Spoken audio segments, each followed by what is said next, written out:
you hear me?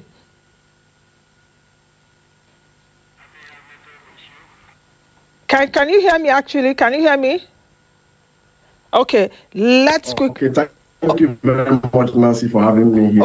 Okay, very good. Let's really delve into it. Why is the society calling for the establishment of an energy? Yes, I can hear you, Nancy. I can hear you. Yeah. Why is the society calling for an energy ministry? Yes, I can hear you. I can hear you loud and clear.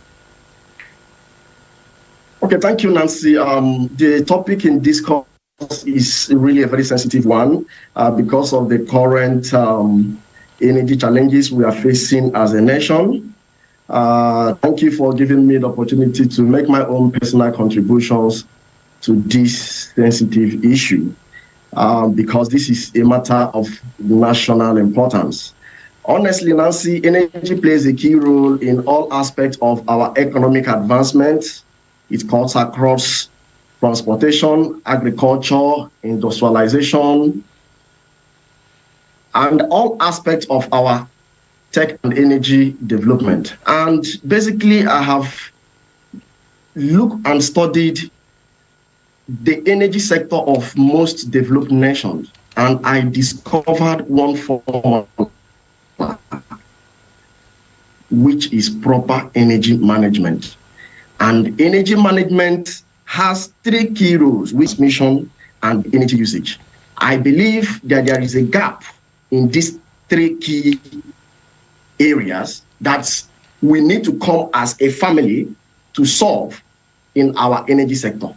The call for the establishment of Ministry of Energy basically is not for us to do away with Ministry of Petroleum or Ministry of Power. No, we want the President of the Federal Republic of Nigeria to look at our energy challenges from a central perspective, from a single lens, instead of looking at it from diverse lens. Because mind you, Nancy, we have these sectors like the Petroleum Ministry, they have their own acts, the Mineral and Oil and Gas Acts, we have the PIA. These are acts and policies that helps the oil and gas sector to operate optimally. And basically in the power sector has its own act. Now I'm asking, and we want to answer this question as well, that we want to ask. Where is that handshake of the energy sector, of the power sector, and that of the oil and gas sector? Because for us to answer this question, it requires an interdisciplinary approach, whereby when we come under a one umbrella, we'll be able to solve this problem. Like now, for instance, Nancy, if we have the energy sector operating and we have the Ministry of Power and all these energy sectors in one family, basically, we are going to bring our expertise, our professionalism. Now, if in terms of the three aspects of the energy management, the energy production, basically, if we are making use of the oil and gas sector, we'll be able to understand, because the power sector, basically, the discipline we have there are basically the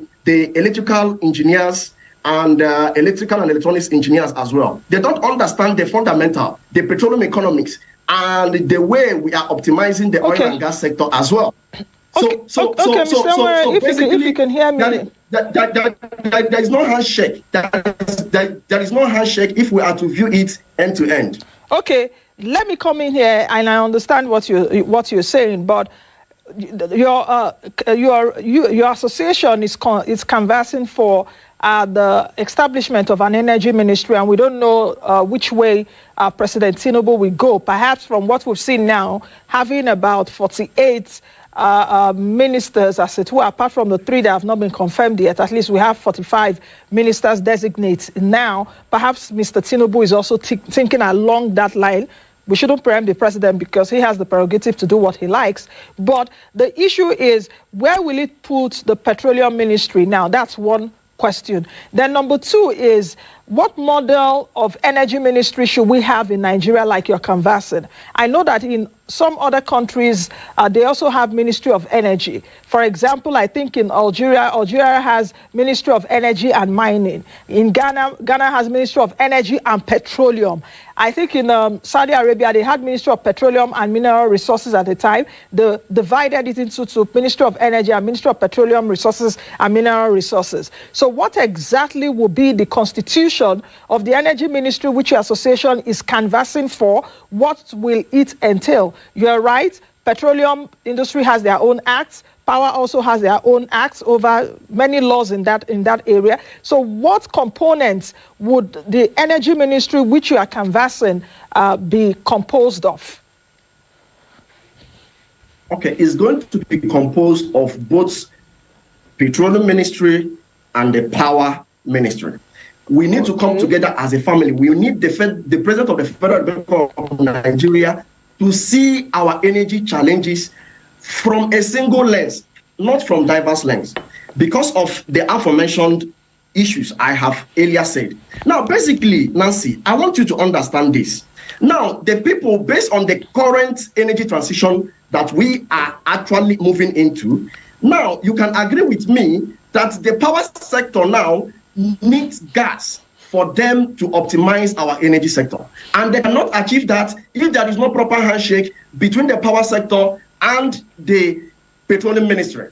Because let me tell you the truth, if you are in the power sector and you build a power plant, and the power plant is estimated to run for maybe 20 years to actually serve a particular region, and basically that particular power plant requires gas, and the gas is going to be supplied by the Ministry of Petroleum. Now, the power sector, do they understand the rules, the regulations, the policies that are associated with the Petroleum Ministry? Do they understand that, okay, we have some of the models that we apply, both maintenance activities, PMs and the CMs that we employ in ensuring that we optimize our gas production?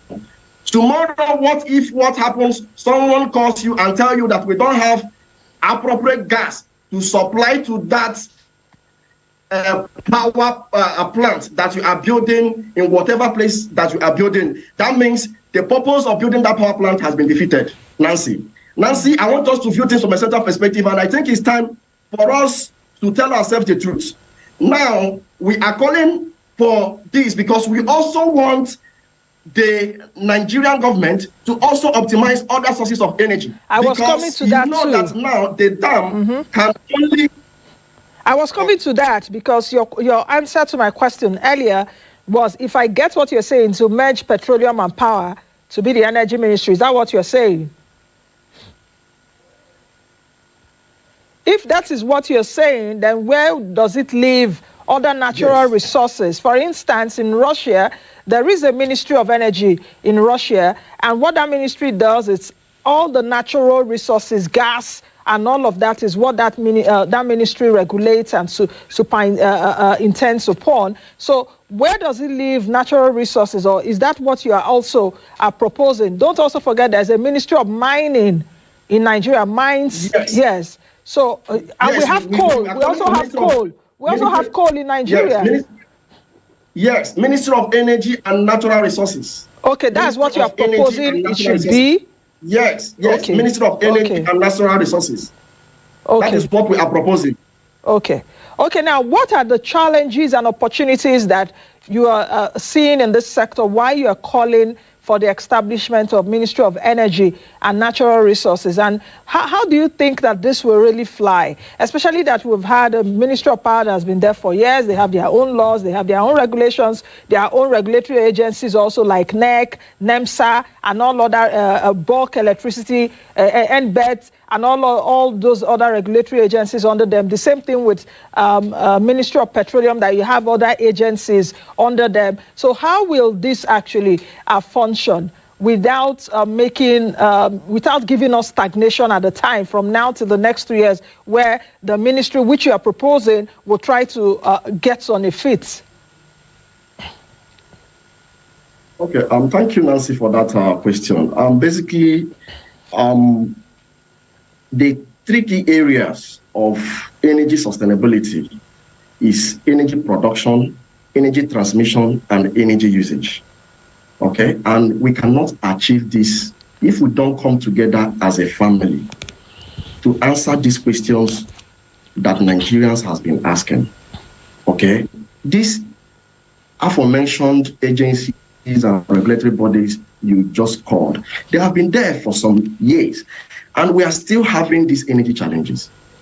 And we are now saying, okay, there is a gap, and this gap has been identified. One, improper energy infrastructure. The policies are not working. And basically, even the transmission and the distribution aspect of it is a Herculean task. Now we are saying, let us come together as a family, because the truth, just as I made mention earlier before now, that if we are to view our energy challenges in this country, we have to confront this as a family. It is an interdisciplinary approach. Okay. The people in the power, the people in the petroleum and the mineral resources, we have to come together for us to solve the myriad of challenges that is facing our energy sector. Okay. Just before you go, we have 45 ministers designates now. We're still waiting for news concerning the remaining three, which El Rufai, Stella Okotete, and Mr. Abdullahi, I guess, if I'm not, or Danlali, if I'm not mistaken. But from the ones that have been confirmed and with what you're proposing, are you seeing anyone within that group that can oversee this energy ministry which you're calling on? Perhaps if that's what Mr. President is thinking about. Okay, prior before the issues that came out at National Assembly, I had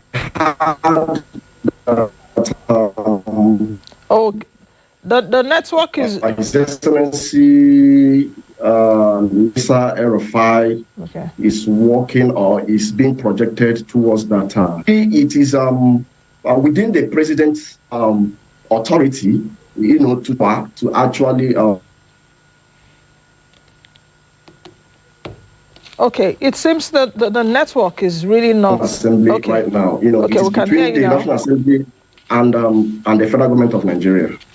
Okay, I think we will leave it at that. Thank you very much for speaking with me this morning. Let's see what happens. Let's see if the president will actually listen to your society. I know that you wrote, is it an open letter to Mr. President when he assumed office? But let's see if he actually will listen and create the energy ministry. Perhaps whatever we see that happens, then we'll take it from there. Thank you for joining us from Bonny this morning. Thank you very much.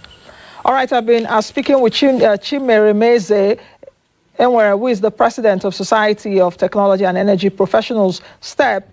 This association is calling for the creation of energy ministry in Nigeria. So much to talk about when it comes to that. But anyway, we'll continue on another day. Let's quickly take a break to bring in my next guest, Dr. Steve Ogido MNI. He is the Managing Director and the Chief Executive Officer at Sosri Nigeria Limited. We will be looking at MSMEs in Nigeria. President Tinubu has announced different monetary incentives, especially for nano businesses, micro as well as small businesses. How will these be implemented? What are the challenges that MSMEs are really facing? What are the states going to be doing also to empower these MSMEs? And how can MSMEs in Nigeria right now, businesses in Nigeria, let me not even call MSMEs, so it's not as if we are too esoteric. How can businesses in Nigeria really navigate the removal of fuel subsidy? We'll be looking at that when we return from this break. To join us again.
right, welcome back to the program. My guest is Dr. Steve Ogido. He is the Managing Director and Chief Executive Officer at Sosri Nigeria Limited.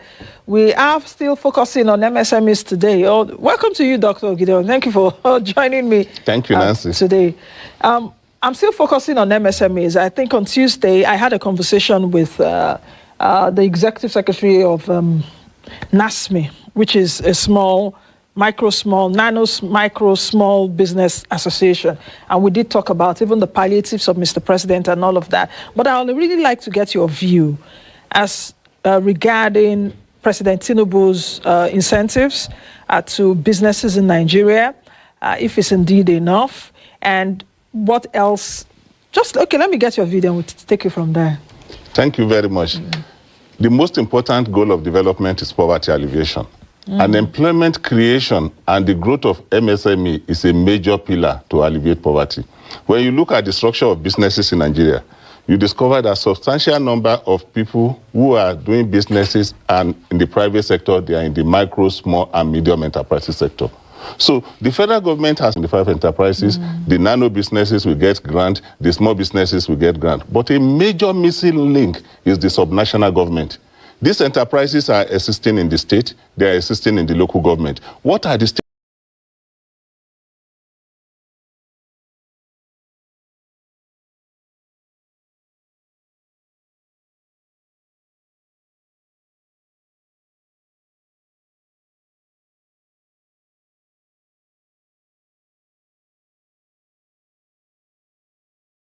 government doing to support the enterprises? What are the local governments doing to support the enterprises?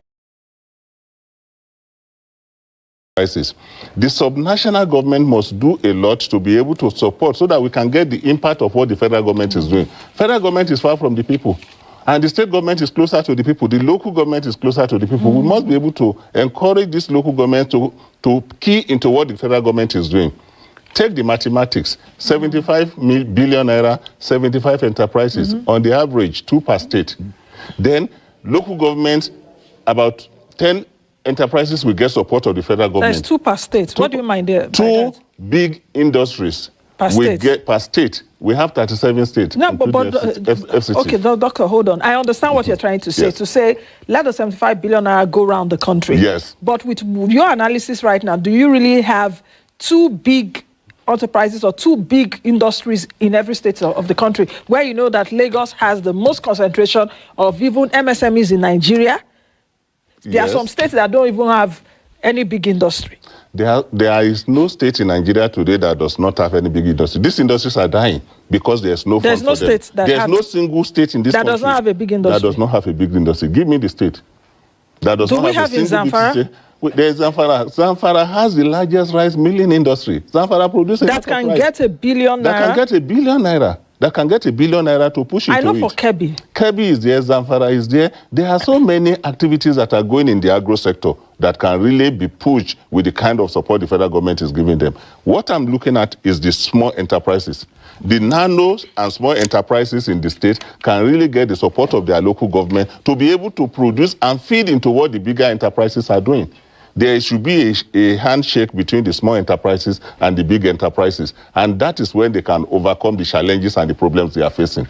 We can't ignore the role of the local government. We can't ignore the role of the state government, and the state government must be able to help their people instead of leaving them in the hands of the federal government to do it. Doctor, I'm still struggling with this year, 2 billion for... It's 1 billion naira per enterprise. Per enterprise. So, but you're saying, let's just share it for, that at least every state in Nigeria should be empowered. Every enterprise should be given the opportunity to contest to get the support, because it is a federation account. Don't forget it. And again, it is the entire population of Nigeria that should be supported. I will not support that, okay, let's cut out some states and then focus on some states. No, for industries, we need to get it right. For the small enterprises, there is no state in this country that don't have small enterprises. Even some of them, there is no village. You even say somebody selling goro, that the enterprise is not more than 5,000 to 10,000 naira. Yes, that's a nano business. That's nano business. These people should be supported. And they must be able, you see, when you support enterprises at the lower level, you give them hope. When you give them hope, you give them peace. then all these challenges of insecurity will go down when we are able to do this and encourage the people to be able to do better. It is because the state government believe that, oh, it is Lagos, it is Kaduna, it is Kano that have the enterprises. That is why the governors are not performing. So from your own analysis now, you think that in every state we can get an enterprise that can get that 1 billion naira? Honestly, there's no state in Nigeria that you don't have at least one industry that can get a support of 1 billion naira to be able to create job. Because I know that in some states you have like small businesses. Yes. And there are many states in Nigeria that have not even attracted investments. Some of those states have reeled out here, like Zamfara. When you even see those states that have attracted investment, even in terms of foreign capital, Doctor, you know where I'm going. I know where you are coming from. Yes, you know where I'm coming from. So that's why I'm struggling a bit. Nancy, with this. There's no state in Nigeria that I have not visited by the nature of my job. There's no state in Nigeria that we have not given agricultural extension services to the farmers. And we know in those states, there are enterprises that can even offtake from the farmers. There is no cash in this economy to offtake the production of the farmers.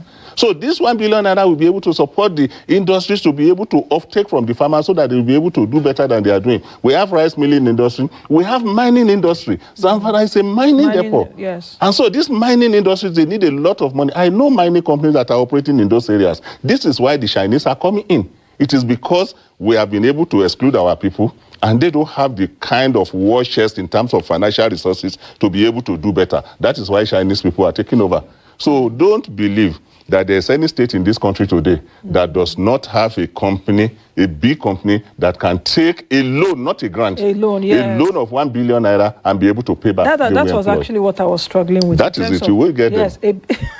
And for the other states, like Kano, like Kaduna, like Lagos, their state government should come in to support them. And when you look at it, you even discover that there are even more big industries in Ogun State than Lagos. Exactly, than Lagos. So because of the location, because of the geography. Yeah. And in FCT, you have more big industries in Gwagwalada, you have them in Karu, in Nasarawa State than the FCT. So we can't exclude those people. You can't exclude them from the kind of support the federal government is going to give to these enterprises. Now, let's take a look at even the states, because you're also hammering on the state. What kind of support should the states come up with now? Because at the end of the day, we're looking at, Mr. Tinubu has mentioned his own. President Tinubu has mentioned, it's like, we shouldn't allow state governments to just go to sleep and just say, okay, everybody just focusing on the center. President Tinubu has done his bit within the purview of what he's done. How can states now begin to support? Though I know that some states have come up with palliatives, perhaps for even civil servants, but we've not seen, I don't know, we've not seen like states like come out and say, okay, I'm using 10 billion to support within this period MSMEs in my state. Thank you, Nancy. For me, I am very hesitant using the word palliative. Exactly. I want support. I want support for enterprises. There are 5 major issues, challenges facing enterprises. One of them is access to finance. The second one is conducive business environment. The third one is access to the market. The fourth one is energy. And the fifth one is appropriate technology. State government can create opportunities. You can create opportunity by creating modular alternative energy for the enterprises in the small areas. See what is happening in Computer Village in Lagos, with solar energy powering the computers in a computer village and supporting the small enterprises. State government can make the business environment very conducive. Instead of local government harassing them, telling them to bring money, come and pay this tax, come and pay this tax. Nancy, I will share an experience with you. I have seen enterprises that refuse to grow, not because they don't have capacity to grow. They are afraid of regulators. I have seen small enterprises that will go and close their bank account after 3 years. They will open another bank account. I said, why are you doing this? When they come for business development clinic, they say, we don't want FIRS to come and harass us. So because when your bank account grows to a particular level, FIRS will transfer your file from one small office to a bigger office. Then you get a letter, they are coming to do audit. After audit, they come for investigation. After investigation, they write you a letter, come and pay tax of 10 years. So all those challenges, we are killing business environment by not encouraging them. Forget about palliative. Enterprises are not looking for free money. The nano businesses are looking for grant. Give them the grant. Push them. We have taken some nasty policies in the past that have driven our enterprises into poverty. The Naira redenomination or the changing was one of the redesign one of them. We need to be able to give those nano industries grant to come out of it. the interaction with cash is very low now. So if we give those nano industries, they'll be able to perform, they'll be able to compete, and they'll be able to feed into the small and the medium enterprises. Then for the small, medium, and large scale, they need loan. Access to loan as single 8-digit. The federal government is already giving its own. State government must be able to give their own also. The local government must be able to give their own. They are closer to the people, and in terms of monitoring, in terms of deployment of appropriate technology, and in terms of capacity building, they must be able to get people to train them. See what happened in Plateau State under the former governor Lalong. We train enterprises a minimum of 1,000 per local government under empowerment scheme. Those enterprises of 1,000 being trained, entrepreneurs being trained in the local government, half of them went to create their small businesses, and then they are able to employ at least one person to get the business done. That is how to make people happy at the grassroots, not a question of giving them palliative. They get palliative, they drink tea, they eat bread. Tomorrow they will come back to you. You must be able to give them. Then again, you must be able to open up the market for them. Some states are already doing it. Build modern market, create opportunity, give them a place where they can operate, give them a space, and allow them to breed. Then you will see how they will flourish. Now, if we go back to nano businesses, President Tinubu said 50,000 naira conditional grants. Yes. I don't know if you understand what that conditional grant is, because when I listened to President Tinubu, he mentioned, even in his speech, conditional grant of 50,000 naira to nano business. So I would like you to explain that. Then the second part is that 50,000 naira enough for a nano business?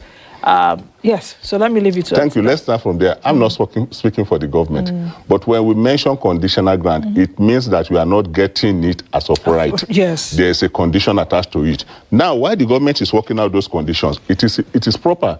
200 million people. In Nigeria, we have over 50 million enterprises. And out of these 50 million enterprises, 39% of them are women. Go and look at the Faith Foundation report on a state of entrepreneurs in Nigeria. You discover that if you want to give anything that cannot go around everybody, make it conditional. And part of the conditional is that, one, you must be registered. If you are not registered as an enterprise, you don't exist. Then you must have a specific location. Not just a question, I carry my briefcase from Abuja, I go to Zamfara. Federal government is distributing 50,000, then I collect it. We have seen a whole lot of things in the past. I give you an example. Between 1999 and 2003, federal government introduced a scheme. It was a scheme to give young school leavers. I think at that time, it was like 3,500 naira per month. And the money was managed by the Federal Ministry of Works. My office in Ibadan was managing that fund for them. When I sat down to look at the front office where this money was being administered, I saw many people that were not candidates of poverty that were keen to collect this money. When I asked them, how did you get here? Oh, they said 10 slot was allocated to my father. And then he put our name. We were in the university, we just come to collect it. This is why there must be condition attached to the 50,000 naira grant. If condition is not attached, it will be abused. In poverty management, when a grant is meant for the poor, if it is not exclusive for them and made conditional, it will be abused. We have seen a whole lot of things in Nigeria. See what happened during the confirmation of ministers in the National Assembly. The former minister, coming back as minister now, of Labour, was brought. And people are saying, no, it's my constituent. We are entitled to it. Yeah. We need to move out. And he didn't give us sufficient answer. Or perhaps I didn't say a sufficient answer. We need to come out of this. And I talked about it that day, and he said CBN, was to disburse. And I was like, how does CBN disburse money to individuals? The role of CBN is not that. Is it through NISAL MFB? And I was surprised that the senators did not catch that and to ask be able to probe further, or whether he told them something behind closed doors, I don't know. But that is really a very fundamental question which someone like me is really asking. We need to interrogate this. We need to move people out of the entitlement mentality. And we need to be able to ask the hard questions. If you get 50,000 naira conditional grant, what impact will it make on your business? Sometimes what they need is training and capacity building. And government could create opportunity and train them. The local government could assemble the enterprises together and teach them basic principles of packaging. Many people are producing, they don't even know where to sell their products. So these are things that the local and the state government can do to encourage MSME to grow, and we can create more employment using that strategy. Now, do you think that with this, if those conditions are attached, what kind of conditions do you even want to be attached? I heard you clearly earlier when you said, okay, if you're not registered, you don't exist as an enterprise. Yes. But where my mind went to now is Brazil. Brazil has a program they call Bolsa Familia, which many countries have adopted. It's the condition attached to that program is, I will give this woman so amount of money. How much was it? I think about $30 in a dollar equivalent or so at that time. I will give this woman so amount of money, but I'm giving you based on the fact that your children, you send them to school. Yes. You do this, you do that, and I follow you up. And once I see that, you are able to. So I don't know if these conditions which you've just said should only be the conditions that should be attached. Are you also having in mind that majority of Nigerians, many Nigerians are also financially excluded? Should the government use this opportunity also to say, if you want to have 50,000 naira as a nano business, are you financially even included? Some businesses don't even have bank accounts. Yes. Thank you, Nancy. Yeah. If you listen to the president's speech, some of the conditions are already highlighted. Number one, the president said we are driving financial inclusion. I don't see anybody who wants to access a government grant now without a bank account. You must not be given because it will filter away. You need to have a bank account. Your business must be registered. And then you must be able to have a tax identification number. Because these are things, it's like you want to apply. Tax identification number for nano businesses? Yes. Everybody must pay tax. Everybody must be captured within the tax bracket. But for the Finance Act, I think even 2019 or from 2020, the Finance Act even promoted that if you don't have a turnover that is more than 25 million naira, yes, you're excluded. Your business is excluded. You as an individual is not excluded. Because we need some things from government. Because most nano businesses are like business owners that don't have even businesses registered. They must register their businesses because that is how to grow the business. That is why we kill our enterprises. If you are not registered, you have no identity. It's like an individual without a birth certificate. Then you must be able to register. You must be able to have a bank account. You must be able to assign 1 or 2 training that the local government will be organizing for your business. That is how to grow your business. You see, we say in business enterprise development, running a business is like riding a bicycle. You cannot remain in one place. It's either you move forward or you fall down. To move forward, you must continue to pedal. And that pedaling, registration is one of them, training is one of them, packaging is one of them, understanding the market, even where to shop is one of them. I can't be telling you, Nancy, that I'm selling tomato. And the first question you ask me is, oh, where do you sell your tomato? I said, we'll say two. Where do you get your tomato from? I said, I get it in Asokoro. You know that business is already dying. Because I'm already shopping in the wrong market. Yeah. Then I must be, it is in the training that you know that for you to get your tomato, you need to go to Nasarawa State to be able to buy from the producers and bring it to the area. Then you now say, okay, what is your shelf life? You want to produce bread. Are you registered? Do you have NAFDAC number? Do you have... We need to look at quality control. We need to look at health and safety. But let's talk about these regulations now that you're talking about, because you mentioned even earlier that businesses in Nigeria, especially the nano, micro ones, refuse to grow even into small because of regulation. So what can we do concerning regulation? You just talked about NAFDAC now. Yes. What are the processes and how much money will I take to even register my products?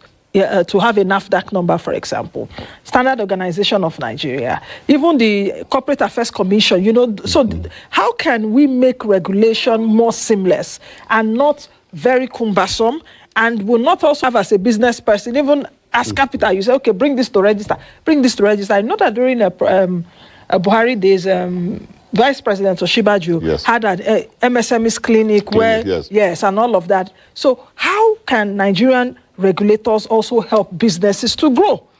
Thank you, Nancy. A lot of activities are already going on in that space. I am aware that SMEDAN is doing a whole lot of things in encouraging even the small nano businesses to have a business name. You see, when you don't have a business name, when you don't have a bank account, you are losing opportunities. Before I continue that, let me give you an example. I was organizing a training in Niger State under the auspices of the UNDP for microfinance banks. But you know UNDP, because of the governance structure, they said, look, consultant, we will pay you your money for training. But the money for the food of the participant, we pay it directly to the restaurant, to the vendor. Interestingly, the vendor that I normally use in Niger State has no bank account, has no registration of business name. So they lost that business. They lost that opportunity. It is a portfolio restaurant that has no business place, but has registration, has the FRS number, has everything that got the business, and now recruited the other people to come and do it for them. So registration is key. SMEDAN has already made it CC. Corporate Affairs Commission has already made it CC. The cost is not a major issue again, because I'm aware that CAC has already reduced the cost to the barest minimum. Then, apart from that, when you register your business and your business is growing, you will know whether you want to get to the next level or not. Then, a part of this condition we are talking about, I'm aware SMEDAN has done a whole lot of study on one local government, one product. You must be able to key into these studies that have been done. You cannot be producing a product that you don't have a competitive advantage in your state. If you are in agricultural sector, you must be able to produce something that you have opportunity to produce, that will speak to the economics of scale, and you'll be able to do better. Anybody who tells you today that he doesn't want to register his business because of cost is wasting his time. This is the job of the local government. Let them work to their local government. Let them hold their local government chairman accountable, and let them be able to say, okay, help us with registration. This is what we are bringing to the table. This is the opportunities that we have. Within that system, they will be able to do better. I'm aware National Directorate of Employment is doing a whole lot of things in that space. So all these agencies... But people don't know. Then they need, that is their business. They need to now get people to know what they are doing. I don't hear that is your business. They need to be able to do what they need to communicate the value they are delivering to their people. And I believe that is one of the things that the president is doing. You discover that the first 4 executive orders were to ease the business, to make sure that the nano businesses are not being stifled. Then they get opportunity, they get tax rebates to be able to do better. Then again, when you now say, and I was happy that you brought the chairman of the committee to your program yesterday, and they must have been able to, a whole lot of things have been done in that space. You know, enterprises that don't have bank account, the promoters steal from the business. If you don't have a bank account, you are stealing from your business, because you cannot separate your personal money from your business money. And that is a major issue. And a major challenge of small enterprises at nano level in Nigeria is discipline. We lack discipline, simple financial management. Those are the kind of things that we need to do to support the businesses. If local government is building their capacity, federal government is giving them money, state government is improving the operating environment, our enterprises will flourish. You know, because I also struggle with this in the sense that you see other small businesses or micro businesses, let's say in China, for example, doing extremely well. You know, that businesses in Nigeria don't even have longevity, as it were. Businesses in Nigeria don't grow more than a certain capacity. You mentioned earlier that that even businesses refuse to grow because they'll say regulators, they're afraid of them. So they remain complacent. The other issue now I would like you to answer is the role of DFIs in all of this, in MSMEs development in Nigeria. We've also had an advent or an increase in DFIs. We have, I think the latest should have been Development Bank of Nigeria. That was, it's the latest DFI. You have Development Bank of Nigeria, you have Bank of Industry, there's a Bank of Agriculture too, you know. So many of them. What should be the role of these DFIs moving forward, seeing what Mr. President has actually also mentioned, that you will say, okay, I think he's focusing or he has an eye on assisting businesses in Nigeria? Thank you. Apart from using government fund as grant, as loan for these enterprises, development finance institutions have a lot of role to play. One of them is building capacity. The other is delivering credit to these enterprises. And the third one is business development services, business development support. Commercial banks will not do it. What we can do in this space is for us to empower the microfinance banks that are dispersed all over the country to be able to do business development services. The International Labour Organization at a time contracted us to build the capacity of microfinance banks in some localities to be able to train their clients. You will see that microfinance banks that are doing very well are doing a lot of work in business development services. LAPO is one of them. They spend a lot of time and energy in building the capacity of their client. So DFIs can do a lot. Apart from delivering loan, But DFIs also give loans like DB and even to these microfinance they give loans to them. Yes. They give loans. They must be able to give wholesale loan. You cannot be my competitor and my regulator. The challenge is that most of the time, the regulators becomes a competitor in the space, and then they stifle out the small enterprises, the small banks out of the space. Give me an example of what you mean now. Example, and a competitor. Example is that space, you see, you have a regulator who is supposed to encourage the enterprises to grow. Let me give you from the perspective of training. Center for Management Development is supposed to regulate training practitioners. And Center for Management Development is going from office to office looking for training, competing with the same people they are regulating. Oh. So it's just like the just council, like NMPC, a regulator and an operator. So you cannot do well. It's just like the Council for Legal Profession. Then assembly lawyers together to go and be looking for cases. You cannot be regulating the lawyers and be competing with them to get the cases. So we need to look at all those things. The same thing in financial sector. Central Bank is doing a lot that it's not supposed to be doing. Policy, monetary policy, fiscal policy, manage them. You cannot be doing direct disbursement. You don't have the capacity to do it. Allow the banks to do what they are supposed to do. And that is why there's a lot of challenge, there's a lot of distortion in the market. When the regulators comes in to compete, there will be distortion in the market. And as you see, I was excited with what the president said. MDAs are not a fundraising organization. Yeah. They are supposed to improve the business environment. Allow the people that are supposed to raise funds for the government to raise funds for the government, the FRS of this world. You now see a situation where the regulators will be telling you, for example, NAFDAC, will be telling you how much have we generated. Are you supposed to generate money or to make us safe? To make sure that what we are consuming is safe and the system is working better for us. So we need to look at all those things. When we look at all those things, we'll now be able to see that organizations are focused. Then we need a multi-agency approach to manage all this system. For example, some people have the mandate for training. Some people have mandate for finance. Some people have mandate for creating conducive working environment. A nano business has a small signboard outside. Then they will come and harass them and tell them that you are committing a crime. Local government will come and harass, especially in this city, Abuja. They come and see your office. The fire brigade people will come and say you must pay for fire and safety. Waste management will come, you must pay for waste. Then the development control, they will come and harass you. So all those things we need to make sure that they don't exist. Make sure it works very well. And then the worst of all, when your business grows and you have a vehicle which you brand, you are already in trouble. They stop you on the road. The people will not even have uniform. They will just throw stones on the road and stop you and say, oh, we are consultant collecting money for local government. Let me give you an example. I think about 6 months ago, some people came to my office without uniform. They came from Nasarawa State. My office is in FCT. I said, what can we do for you? They said they are consultant collecting taxes for Nasarawa State government. I said, what do you mean? Are we in Nasarawa State? They said, no, that my staff are living in Nasarawa State, and the law says that your tax must be paid to where you are living. I just look at them, I line up the staff, I said, tell them who is living in Nasarawa State. Any day you see them in Nasarawa, arrest them. So they just disturb you. And when they said they want to come back again, I told our lawyer, please write to them, let's go to court.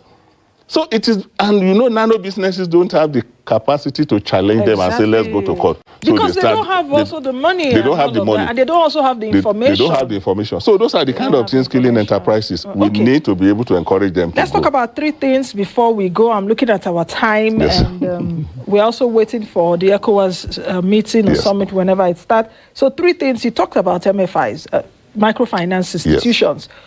What more can we do to strengthen microfinance institutions? Or how can microfinance institutions also alleviate or reduce poverty in the country? Because that actually is why CBN licenses the microfinance banks. But these are institutions too that are operating on high interest rates, as it were. MPR now is at 18.75%. So whatever interest rate they are giving is also around or more than that interest rate. That's one. So the microfinance institutions are also struggling within the unfriendly work environment. That's one. That's for microfinance institutions. Then number 2, as a business development expert, what are the things or what are the steps that you can advise business owners to take now to reduce the impact of free subsidy removal? Many businesses are closing up now. Some businesses are also right-sizing and downsizing. Some are, putting different strategies together so that they can alleviate this fuel subsidy removal. Then the third question is, we have 45 ministers designates now. What relevant ministries do you think that we should be looking out for in terms of the personnel that will be handling it and like setting agendas for them? Thank you, Nancy. Let's start with the microfinance bank. Yeah. In Nigeria today, the cost of fund is very high. And the microfinance bank are operating in a very difficult environment. They need some support. They need some encouragement. The first thing is that instead for the central bank competing with this microfinance bank, they should give them wholesale lending, which the cost will be very low, and then they will be able to reach out to more people. For example, the conditional grant of 50,000 that is going to the nano enterprises, I think those funds should be passed through the microfinance bank. They should be able to let them build the capacity of the nano enterprises to be able to cultivate banking habit and be able to operate very well. Now, microfinance bank investors need a lot of encouragement. Technology-wise, the cost of technology is very high. And there's a time bomb that is waiting to explode in this country. It is all these applications lending money to people. They are recycling people in poverty and driving our people into poverty. There is no client protection principle. People are over-indebted now. And if we are not careful, we are going to see the suicide dimension of microfinance that happened in India when people are killing themselves because they could not repay loan. They are recycling the people in poverty. The regulators must be able to look into it and make sure that our people are not over-indebted. We must be able to protect them. Here's CBN now. CBN, NDIC, NCC, FCCPC, all of them must be able to come together and protect our people. Not just a question of borrowing. Because a lot of people are borrowing these loan sharks. Then, when it comes now to the building the capacity of the MSMEs, local government should take up their roles. Federal government cannot go from Abuja and go to Nembe and go to everywhere and be training enterprises. This is the job of the local government. Local government must be able to support them. The Corporate Affairs Commission is already doing a lot of work. SMEDA is already doing a lot of work. All we need to do, take it to the grassroots and then be able to build the capacity of the enterprises and let them grow. Now, coming to the last one, the ministers. I think the presidency has a good team. With the team that has been put in place, the major challenge in the past is that a minister is as good as the team that is surrounding him. The presidency is as good as the team of ministers that they have. They must be allowed to work and they must be given a marching order. Not a question of you put people in power or in position and nobody is checking them and they take their ministry as captive. Who is a minister is just the administrative head of the ministry. And it's just to provide direction. But which direction? Even if you put an angel in a ministry and there's no direction, the angel will just be dancing in a circle. The question also is that when you said that Mr. President has put a good team, what exactly do you mean? Because even amongst these 45 people that have been confirmed, you see, of course, the governors are there. Yes. And those were even governors that were a bit super governors, if you want to say that. You also take a look at the antecedents. Yes. But there are also other people that perhaps have not even been in administration or know of government. Are you seeing a lag in terms of when that person comes, the person is learning on the job? And a minister should not really learn on the job, because by the time you're learning on the job, time is going. You see, Nancy, experience has shown that governors that have ruled their state for 4 years, for 8 years, when they come to the ministry, they are not going to learn on the job. They've managed the entire state. Now they are just managing the ministry. I'm not even talking about those. Then when you now see the younger people, one thing that I'm excited about this cabinet is that you have some professionals who are very young. You have more women than in the past regime. And when you look at the credentials of these are people that have made their mark in different locations, in different places. We must be able to trust them and believe in their capacity to deliver. And we must be able to make specific demands from them. In the past, you put ministers in place, there's no specific demand. They go to the office to react to emergency. If something has come up, they do it. If nothing has come up, they thank God. So what I think for this set of ministers is for them to know that we are in a hurry to develop. Okay. Nigeria has lost opportunities. We must do a catch-up. You've not answered my question on petroleum subsidy. Now, for petroleum subsidies, what can businesses do? Businesses must be able to think rationally. Whether we like it or not, petroleum subsidy is gone forever. What you need to do is to be more creative and more efficient in the way you deploy your resources. For example, nano businesses COVID has taught us not everybody needs to come to the office the same day. So you can't do a whole lot of work remotely.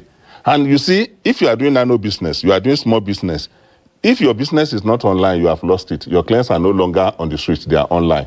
You must be able to use technology to drive your business. You must be able to do large-scale production. And you must be able to reach more people so that they can be able to support your enterprises. And you must be able to use appropriate pricing regime to be able to drive your business. We waste a lot of opportunities. We waste a lot of resources when it comes to the use of petroleum. And when we tell ourselves the truth, you discover, you have seen the whole lot of arguments around petroleum subsidy.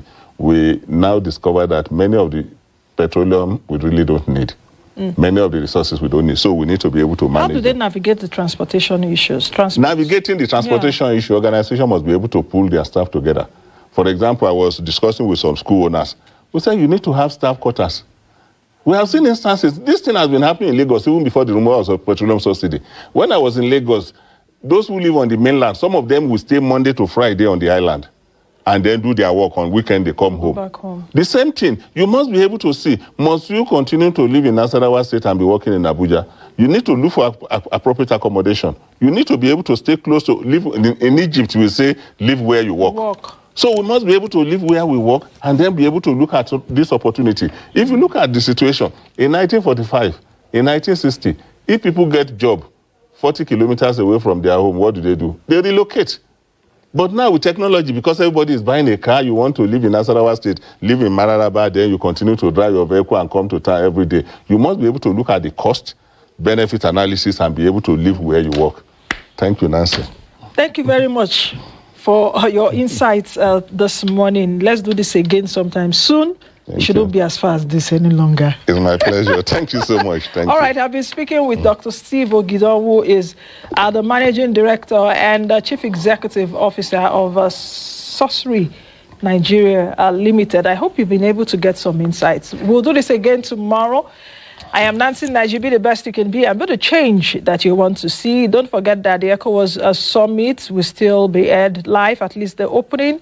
So just keeping you up to speed with that. I'll see you all again tomorrow. Bye.